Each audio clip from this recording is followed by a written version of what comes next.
আসসালামু আলাইকুম। আমার চ্যানেলে আপনাদের সকলকে স্বাগত।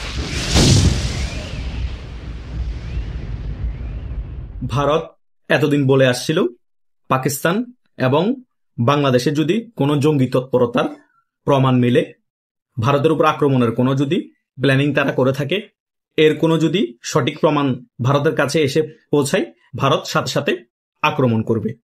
বলতে না বলতে গতকালকে ভারত কাশ্মীরের পাকিস্তান যে সকল জায়গায় নিয়ন্ত্রণ করে সে সকল কিছু জায়গায় আক্রমণ করে বসে ভারত।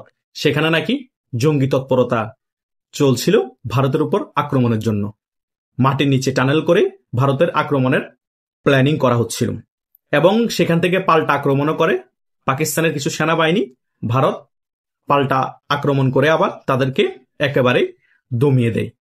টানা 6 ঘন্টা যুদ্ধ শেষ হওয়ার পরে আবার শান্ত হয় সেই এলাকা।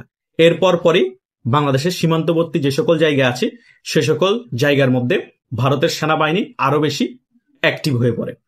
কারণ ভারত তখন চিন্তা করতে শুরু করে দিয়েছে, পাকিস্তান মনে হয় ওদের সাইড থেকে আক্রমণ করা যদি শুরু করে, বাংলাদেশের এই সীমান্তবর্তী জায়গা থেকে হয়তো বাংলাদেশ সেনাবাহিনী অ্যাক্টিভিটি দেখাতে পারে, পাকিস্তান সেনাবাহিনীর সাথে যোগাযোগ স্থাপন করে।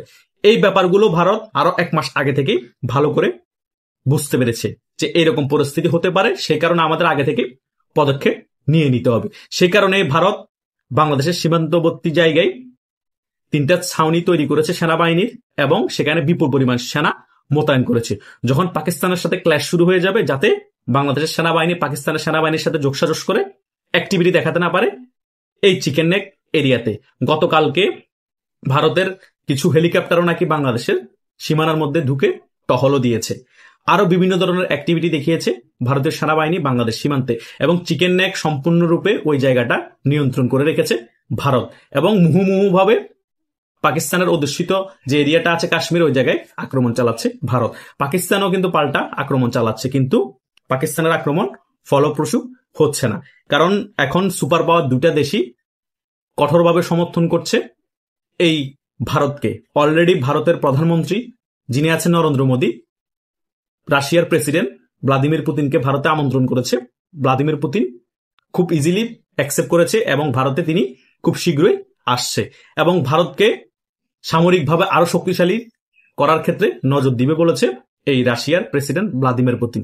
অলরেডি ভারতের কাছে নেভির যে সরঞ্জাম আছে সেটা আরো আপগ্রেড করেছে। অলরেডি আইএনএস চলে এসেছে ভারতের কাছে, ইনার্শিয়াল নেভিগেশন সিস্টেম। এটা অনেক অত্যাধুনিক প্রযুক্তি, রাডার ব্যবস্থা। এটার কারণে পানির নিচে অনেক গভীর সমুদ্রের মধ্যে যদি কেউ তৎপরতা চালায় ভারতের সমুদ্র সীমায় ঢুকে, ভারত আগে থেকে বুঝে যাবে যে এর কাছাকাছি একটি যে কোনো বস্তু আছে, সাথে সাথে শনাক্ত করে আক্রমণ করতে পারবে এই আইএনএস এর মাধ্যমে।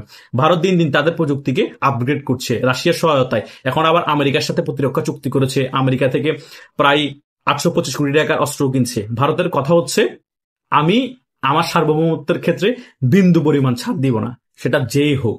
সেদিকে ভারত ফোকাস দিচ্ছে। নরেন্দ্র মোদীকে অনেকে বলতে পারেন চাওয়ালা, কিন্তু তিনি দেশের সার্বভৌমত্বের ক্ষেত্রে 100তে 100।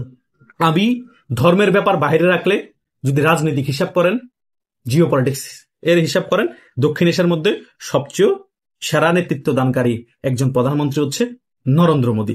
এটাই হচ্ছে রিয়েলিটি। রাজনীতির জন্য তিনি বস, চালা বলেন আর মুসিয়ালা বলেন, এটাই হচ্ছে বাস্তবতা। পাকিস্তানের মতো এরকম গোয়ার একটা দেশকে সিস্টেমের সোয়াই দিয়েছে।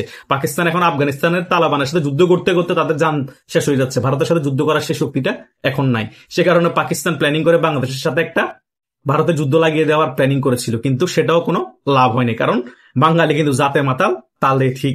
যতই পাকিস্তানের দালালি করুক, যতই পাকিস্তানের সাথে সম্পর্ক ভালো করুক, নিজেই যে স্বার্থটা আছে সে স্বার্থটা অন্তত আমাদের দেশের যে সকল সেনাবাহিনী আছে তারা বুঝে। তারা লালালারি করতেছে না ভারতের সাথে। ভারত চিকেন নেক নিয়ে যা করার করতেছে করুক, সীমান্তের মধ্যে যা করার করতেছে করুক, আমাদের উপর তো ডাইরেক্ট আক্রমণ করতেছে না। সো আমরা লালালারি করে লাভ নাই। পাকিস্তানের কথা শুনে আমরা ঘষাঘষি করে ভারতের সাথে লাভ নাই। পাকিস্তান কিন্তু অনেক চেষ্টা করছে তাদের জঙ্গিদেরকে দিয়ে বাংলাদেশের ভূমি ব্যবহার করে ভারত একটা আক্রমণ করাতে, কিন্তু বাংলাদেশের সিকিউরিটি ফোর্স স্ট্রং আছে মোটামুটি, তারাও তদারকি করতেছে। আর এই সকল নিউজ কিন্তু খলিল আর অজিত দোভালের বৈঠকের মধ্যে কিন্তু অজিত দোভাল খলিলকে এই সকল তথ্য দিয়ে দিয়েছে। আর খলিল নিরাপত্তা উপদেষ্টা হওয়ার কারণে বাংলাদেশে যে সকল নিরাপত্তা জন্য নিয়োগ আছে তাদেরকে সে সকল তথ্য দিয়ে দিয়েছে। সেই কারণে পাকিস্তান ঘটনাটা ঘটাতে পারছে না। তা না হলে অনেক আগে ঘটনা ঘটে যেত, বাংলাদেশের জায়গা ব্যবহার করে পাকিস্তান একটি জঙ্গি হামলা ভারতে ঘটিয়ে দিত।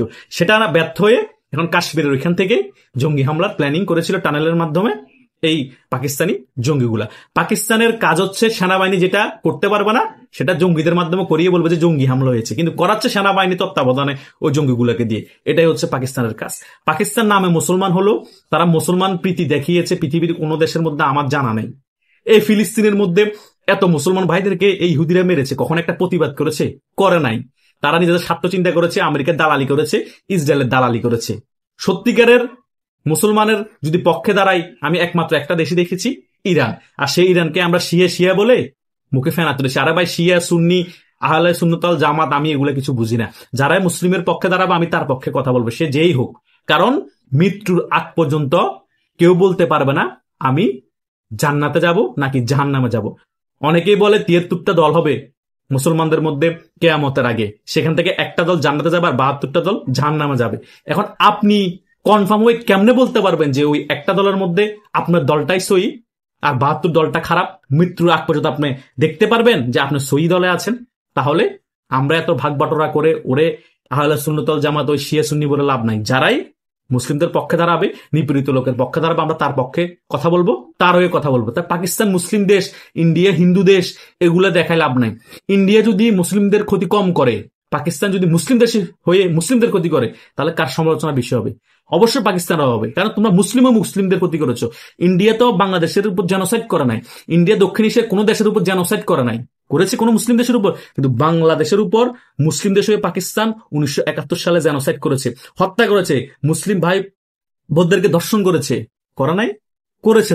তো তাহলে আমরা তো পাকিস্তান প্রীতি দেখিয়ে লাভ নাই।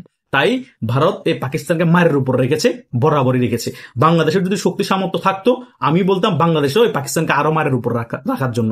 এরা তলাবিহীন জুরি থাকা প্রয়োজন। এদের নাই কথাবার্তা ঠিক, এরা সারাদিন শুধু জঙ্গি উৎপাদন করবে আর নিজেরা গোলাগুলি করে মরবে। এদের দেখেন না, প্রত্যেকটা দিন তাদের বিভিন্ন প্রদেশে বোমা ব্লাস্ট হবে।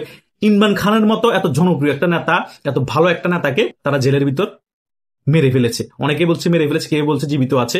যাই হোক, এত জনপ্রিয় নেতার খানা নাই পাকিস্তানের মধ্যে। অথচ এই পাকিস্তানের প্রথম বিশ্বকাপটা এনে দিয়েছে ইমরান খান। তাদের দেশের মধ্যে ভালো মানুষের কদর নাই, সম্মানিত লোকদেরও কদর নাই। তাদের কথা হচ্ছে ক্ষমতা। এরা হচ্ছে গরু খাওয়া মুসলমান, আর সৌদি আরবের গুলো হচ্ছে খেজুর খাওয়া মুসলমান। নামে মুসলমান, কাজে তাদের মধ্যে কিছুই নেই। এটাই হচ্ছে রিয়েলিটি। আমরা অনেক সময় সত্য কথা বলি, অনেকের কাছে খারাপ লাগে, তাই অনেকে গালাগালি করেন, কিন্তু সত্য থেকে তো পিছপা হওয়া যাবে না। অনেকের খারাপ লাগলো, সত্য সবসময় করা হয়, সে কারণে অনেকের খারাপ লাগে। তাই খারাপ লাগুক আর ভালো লাগুক, কিছু করার নাই, বাস্তবতা আমি বলেই যাব। আশা করছি সকল বিষয় বুঝতে পেরেছেন। আপনাদের যদি কোনো মতামত থাকে কমেন্ট করে জানাতে পারেন। ধন্যবাদ সকলকে।